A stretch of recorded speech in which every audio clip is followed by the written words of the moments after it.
Driver, dalhin mo ako dun sa ano. Diretso na tayo sa ano. Sa Shakey's. Gusto ko kumain ng masarap na pagkain. Sarado pa.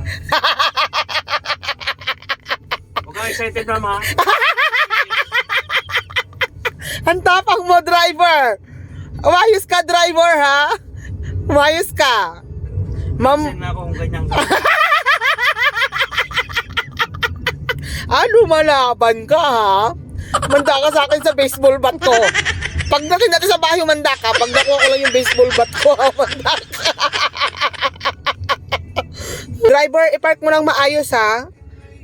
Baka maano tong sasakyan ko. Magasgasan. Kano kayo mag-park? Hindi ka marunong magpasahod. Alam mo, ikaw yung pinakamatapang na ano, na trabahador ko. Nanggigigil ako sa'yo.